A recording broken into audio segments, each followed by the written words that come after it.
రాష్ట్రంలోని 7 విమానాశ్రయాలని 14కి విస్తరించాలనేది తన లక్ష్యమని కేంద్ర మంత్రి రామ్మోహన్ నాయుడు తెలిపారు. రాజమహేంద్రవరం, విజయవాడ, కడప విమానాశ్రయాల్లో టెర్మినల్ సామర్థ్యం పెంపు పనులపై సీఎం చంద్రబాబుతో సమీక్ష చేసినట్లు తెలిపారు. నిర్మాణ పనులు త్వరగా పూర్తి చేయాలని సీఎం సూచించారని తెలిపారు. ఢిల్లీలో ముఖ్యమంత్రి చంద్రబాబుతో సమావేశం అనంతరం రామ్మోహన్ నాయుడు మీడియాతో మాట్లాడారు. ఏపీలో కొత్త విమానాశ్రయాలు ఏర్పాటుకి భూమిని గుర్తిస్తే తమ శాఖ తరపున సహకారం అందిస్తామని అన్నారు.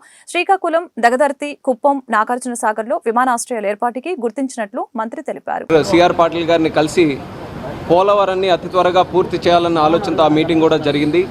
అలాగే ఈరోజు ప్రత్యేకంగా సివిల్ ఏవియేషన్ మినిస్ట్రీలో కూడా ఒక రివ్యూ తీసుకున్నారు.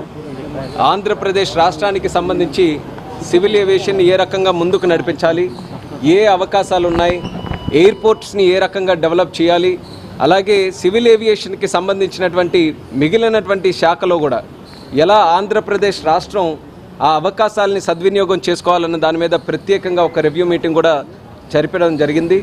మరి ప్రత్యేకంగా ముఖ్యమంత్రి వర్యులు మా సివిల్ ఏవియేషన్ డిపార్ట్మెంట్కి వచ్చి ఆ రివ్యూకి విచ్చేసినందుకు మా మినిస్ట్రీ తరఫున మొట్టమొదటిగా మేము ధన్యవాదాలు కూడా తెలియజేస్తాం.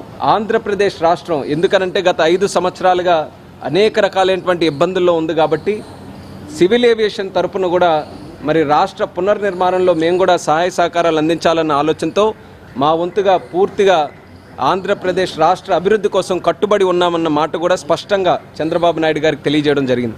మరి ఇందులో ముఖ్యంగా మనం తీసుకుంటే సివిల్ ఏవియేషన్ అంటే ప్రధానంగా మనకు దృష్టికి వచ్చేది ఎయిర్పోర్ట్స్ కూడా ఈరోజు సుమారు 7 ఎయిర్పోర్ట్స్ ఆంధ్రప్రదేశ్ రాష్ట్రంలో ఈరోజు సివిల్ ఆపరేషన్స్ అన్నీ కూడా పనిచేస్తున్నాయి. మనకి నార్త్ టు సౌత్ కానీ మనం తీసుకుంటే విశాఖపట్నం, రాజమండ్రి, విజయవాడ, అలాగే మనకి తిరుపతి, కడప, కర్నూలు ఇవన్నీ కూడా మనకి ప్రస్తుతం ఉన్నటువంటి ఎయిర్పోర్ట్స్ ఇవి.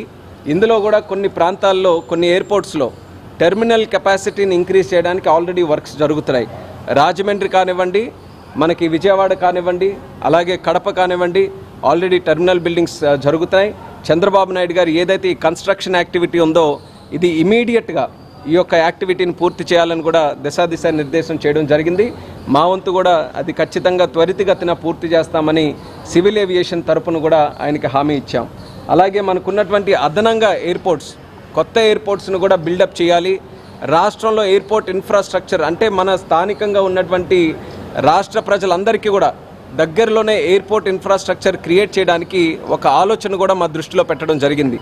దానికి సందర్భంగా మరి రాష్ట్ర ప్రభుత్వం కానీ సహకారం అందిస్తే ఎక్కడికక్కడైతే కొన్ని ఐడెంటిఫైడ్ లొకేషన్స్ ఉన్నాయో అక్కడ భూమి కానీ రాష్ట్ర ప్రభుత్వం ఐడెంటిఫై చేయగలిగితే మినిస్ట్రీ ఆఫ్ సివిల్ ఏవియేషన్ ద్వారా ఖచ్చితంగా ఎయిర్పోర్ట్స్ కన్స్ట్రక్ట్ చేయడానికి మా వంతుగా సహాయ సహకారాలు అందిస్తామని కూడా మేము తెలియజేశాం. అందులో గతంలో కూడా నేను చెప్పాను, అందులో ఉన్నటువంటి కొన్ని పాయింట్స్ మనకి ముఖ్యంగా శ్రీకాకుళంలో, అలాగే మనకి కుప్పం ఒకటి, తర్వాత దగదర్తి ఏదైతే నెల్లూరు ఉందో, అలాగే నాగార్జునసాగర్ ఈ 4 పాయింట్స్ కూడా ముందు మనం ఐడెంటిఫై చేయడం జరిగింది.